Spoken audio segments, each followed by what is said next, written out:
everybody. Welcome to Wine Antics Live and happy Thirsty Thursday to everybody. I'm kind of flying solo here today. I'm going to check really quick if everything is up and it's running and everything is good to go because Stub is kind of busy today. If you didn't know, he's the head of his HOA, very important man, and he has a meeting tonight because we are real people. We live real lives. And so he's out there taking care of his HOA business. Yay, it is working. And of course, I didn't mute my tab. Good job, Jen. Good job. So I'm going to just double check here on Periscope. Thanks for everybody stopping by. It's going to be a little bit different of a show today because it's just me and you. Oh, I love it when they have these comments. Hello to everybody on Periscope. Thanks for coming by. I appreciate it. If you couldn't tell, today's topic is all about fantasy wine destinations. And this can be something that you've already experienced or some place that you wish to go. So I'm going to do a little bit of both. I'm going to share my the best place that I've enjoyed wine. Hey, Chris. Thanks for popping by. I appreciate that. I'm going to share a little bit of where I've been in the past and where I want to go in the future. And I guess my standards of what is a fantasy wine destination is a little bit different than many others. I put this out on Facebook earlier and people were like, a trip to Albertsons or a trip down the wine aisle at Wegmans was their fantasy wine destination at this point. And I totally respect that because people have kids and the reality in life is that sometimes that's your fantasy, is to be able to escape to the grocery store and grab a bottle of wine. You know, I know when I'm going crazy and there's so many things going away, my getaway location is the shower. If you didn't know, that I kind of hide in the shower sometimes when I don't want to think about anything or I don't want to deal with anybody. I hide in the shower. So maybe that's another good fantasy wine destination. Maybe it's your bathtub and your favorite bottle of wine that's already in your cellar or you've just picked it up. But I am going to check out and see who's here. I know, right, Chris? It kind of cracked me up that somebody's fantasy wine destination is the grocery store, but I understand it. Sometimes you can't get away, right? So you just have a moment where you fantasize about going to the grocery store. So we are up on Facebook as well. Let's see who's here. Hi, Terry. Thanks for coming by. Thank you for spending your Thursday with me. I appreciate it. And William, I see you there, William Solis. We're talking about fantasy wine destinations. I always like putting that little hesitation in there because if you say the word fantasy anywhere, it'll get people's attention. I caught Wagner's attention and made him post in my comment thread earlier today on Facebook. Yeah, that's a little clickbait. I'm terrible at it, but I try to have fun with it as well. Hey, Donna, thanks for coming by. I appreciate it. So I'm going to start off with, I'm going to kind of go away and not be on screen for the moment, but showing you my most memorable experience that I had. And this was August of last year at the Wine Bloggers Conference. I went to a lovely, lovely vineyard in Livermore. And I'm going to start with the beginning, maybe. Oh, no, I'm going to the end. Don't mind me. I couldn't get the graphics up in Wirecast, so I'm having to do this old school. So here we go. Let me share with you. Let's see, can you hear me? Yay, you can hear me. So these are beautiful clusters of grapes. Aren't they wonderful? And it was prime time, so everything was fresh and delicious. And that was a fantasy because I love eating grapes from the vineyard. Like if I were to go anywhere to visit a vineyard, no matter what country it is, I would want it to be really close to harvest time. And that's right about now in the United States, especially on the East Coast. The West Coast picked a little bit earlier, probably late August. And I think there's some still up north, they're giving the fruit a little bit more hang time, but I love eating fresh grapes. It is nowhere near what you get in the grocery store. You know, when you think about sugar equaling alcohol and when you want to create an alcohol-based product, There is so much sugar in these grapes. It is fabulous. All right, so that's beautiful clusters of grapes. Oh, that's the wrong way. That's Ivy. Say hi to Ivy. Ivy. That was the wrong way. More beautiful, and this is her hand, by the way. This is Ivy's hand holding up the grape clusters. So it was at Concannon Vineyards, and I know I'm going through and kind of bragging a little bit, but not bragging. But I had such an amazing, amazing time. They put on a spectacular dinner for us, and this is my favorite. This was my wine fantasy. Like, this was the best experience I've ever had. So this was the dinner that they put on, and it was all al fresco, and it was Livermore, California. It was gorgeous out. It was like 70 degrees, dry, sunny, beautiful, and it was an amazing dinner that they put out. You could even see they have an old historic house that's on the property, and I got a little artsy and was like, I could take a picture with the house and mug of wine. See, you can see a little bit better picture of the house. And yep, and this was one of the family members. So the Wente family out of Livermore as well owns both Wente and Concannon Vineyards. So this was one of the proprietors out there talking about the wine and talking about Livermore overall. This is a panoramic shot, and I apologize. I know the sun was blinding, but it was the group of us talking, and it was just a beautiful day and everything. It was just so amazing with the sun setting, and that's you see the little, you can't see it on the far side, but you can even see my little shadow taking the picture away from the group. And that's me drinking wonderful wine. Yes, now that I've taken you guys down a trip down memory lane, that was my fantasy wine destination. I love and you can even see the Facebook now because I stepped away from it. This is Inception. So that was my fantasy wine experience. It was an amazing time. They put out an amazing experience for us, and I couldn't be any more grateful to Livermore and Concannon and the Wente family for putting on this just amazing time and showing lots of love to the wine bloggers, and just the being out in the vineyards, the attention from the staff, the time with the winemaker and the proprietor, and then that beautiful California evening just all led up to this wonderful wine experience. And I would love it if you guys would share, outside of what you guys have already talked about on my post on Facebook, what's your favorite wine destination? What's your favorite wine experience that you've had? If you have a picture, put it up. I'd love to see where you guys have enjoyed wine or any other beverage. I'll even give you that, because I don't want to exclude people that enjoy drinking iced tea, and a sweet southern porch might be an amazing tea experience. But I'm going to go through now some of the destinations I would like to drink wine, right? I don't know where these places are per se. I can guess, but I'm going to share with you some places that I would like to and or fantasize about drinking wine. The first place, come on. I mean, not only is the food fabulous looking, I mean, there's like some cheeses, there's some crackers, there's little meats. I bet there's some olives and some cucumbers, and that to me just screams fantasy wine destination. Can you put yourself there? Seriously, can you put yourself in this place right here? Get the waves crashing.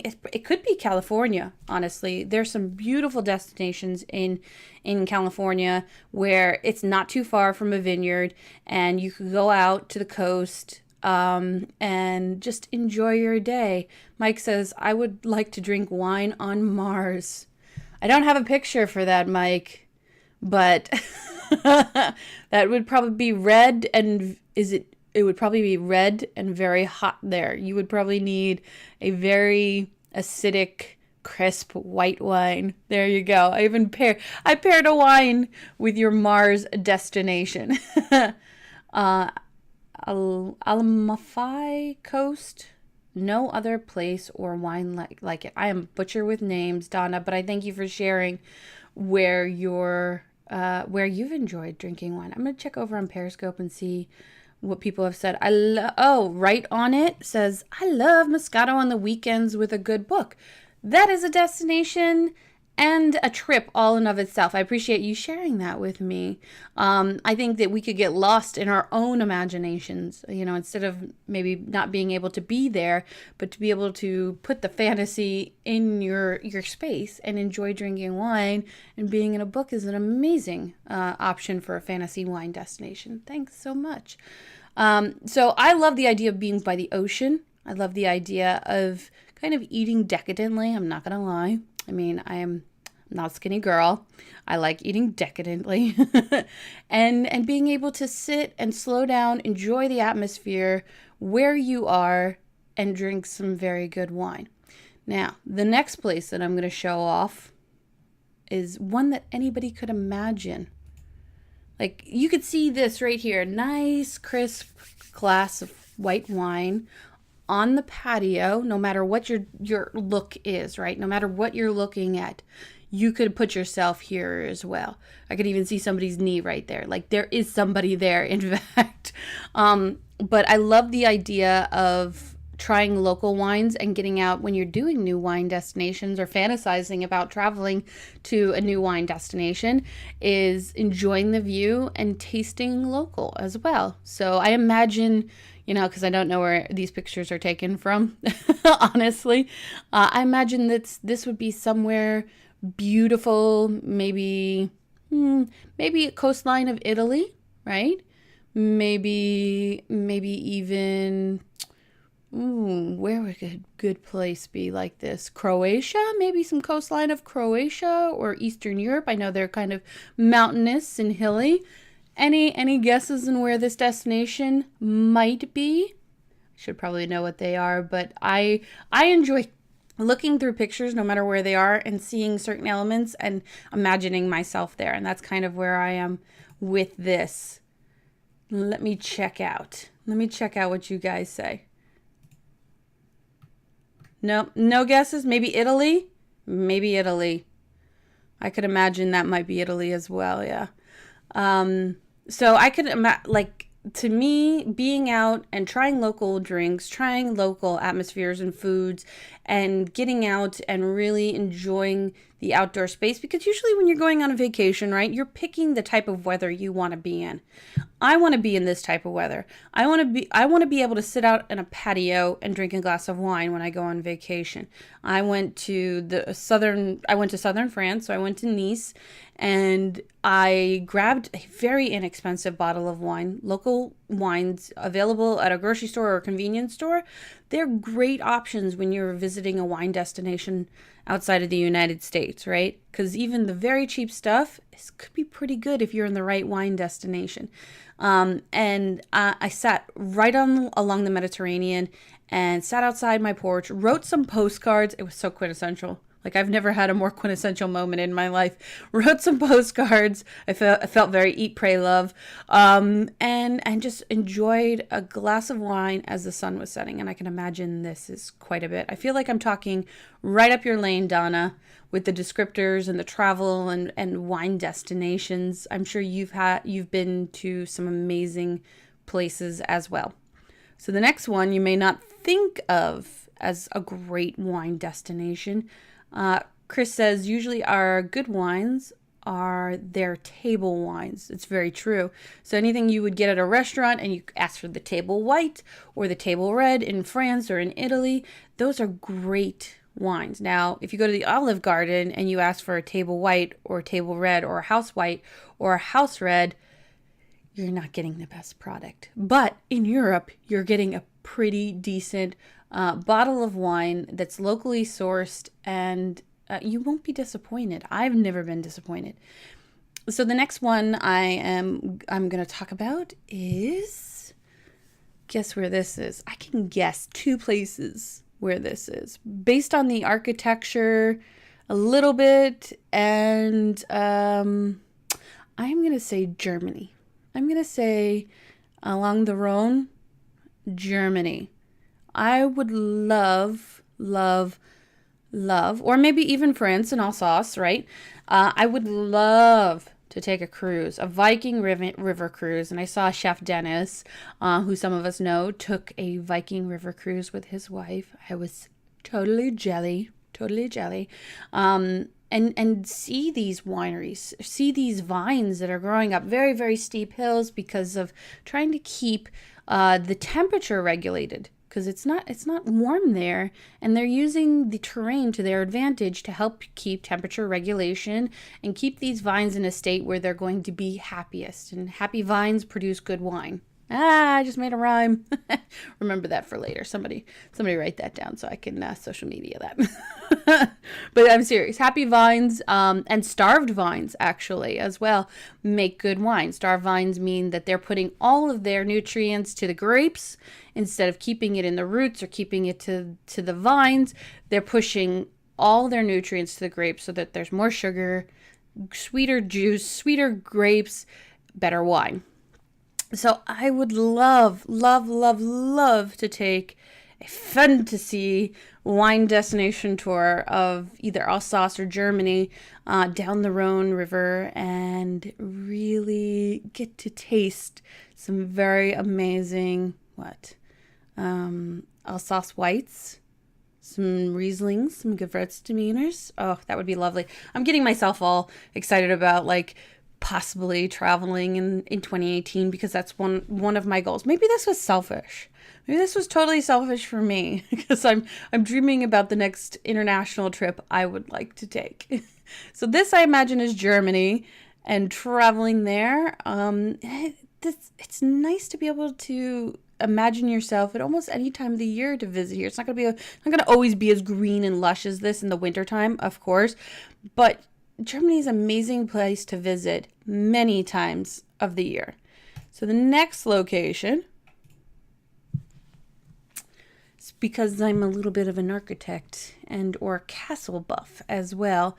So this either reminds me of France or even Germany again, but combining a love of architecture and wine destinations and drinking amazing wine and eating local foods, I would love to visit a place like this. I would love to sit out, walk around, right? I think this would be an experience where you would walk around and get out in the vineyards and see what the local landscape is. Maybe take a bike ride. I've seen a ton of people taking bike rides around Europe and or around vineyards. What an amazing experience that would be. And then being able to go to, I'm going to assume this is a castle, right? It looks like a castle. It's got a turret. It's got some walls. It's got like a little village inside. Maybe not a huge castle, but going in there, maybe eating at a little outdoor restaurant and just enjoying some of the house reds, house whites, or table whites, table reds, however they reference it. And having an amazing, amazing time enjoying the area and enjoying the local wines. I'm ready for some wine now, but I didn't bring any because I have a sore throat. I try to stay off wines when I'm not feeling so good because I'm trying to recover, trying to do the responsible thing, right? I think the last one, though, is probably pretty iconic to many, many people. A simple cafe, right? Could be anywhere, could be France, could be Germany, could be Italy, and a lot of these could be even Spain. Look at the palm trees, right? Could be Portugal. Could be a lot of different destinations, but having this opportunity to, again, I think this is Vina. With the tilde, so I'm betting that's at least a Spanish bottle of wine. Having this time to sit out in your fantasy wine destination, wherever that may be, whether it's at a cafe that's right down the street in California, or if it's in your living room, or if it's someplace that's a social experience, this is what it's about. It's being able to sit out and enjoy, socialize, drink wine, and just have a really good time. I know I feel like I'm repeating the same thing over and over again, but the fantasy part of this is whatever you put into it. It's whatever you have time for, whatever moments that you take for this experience. And it doesn't have to be wine, of course. I talk about wine because I'm Wine Antics, and this is what I do, and this is what I dream about. But it could be tea. Could you imagine just sitting out and having a nice cup of tea here or a cup of coffee? The same experience, but it's about slowing down, taking some time, and just enjoying life. I think that's one of the best things about wine is that it forces you to slow down and to enjoy life a little bit more. South African wine. Yes, Donna. I have only had a Syrah and a Mourvèdre from South Africa. I've had one or two Pinotages, and they are quite enjoyable.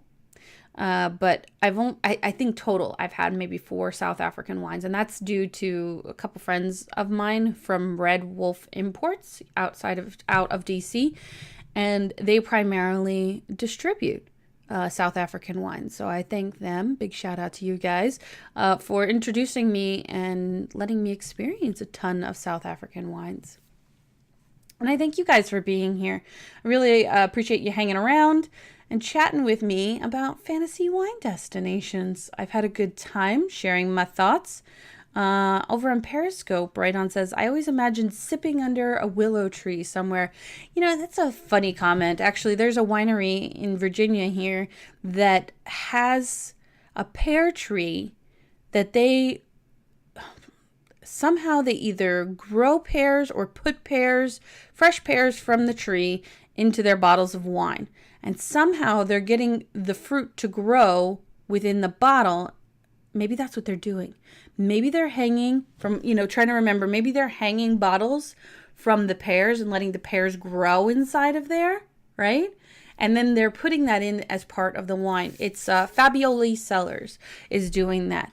And it's a very special thing. And all I remember is seeing a picture of bottles of wine hanging from a pear tree to get the pear to grow in there. What an interesting experience. But yes, fantasy wine destinations can be right in your backyard, can be anywhere.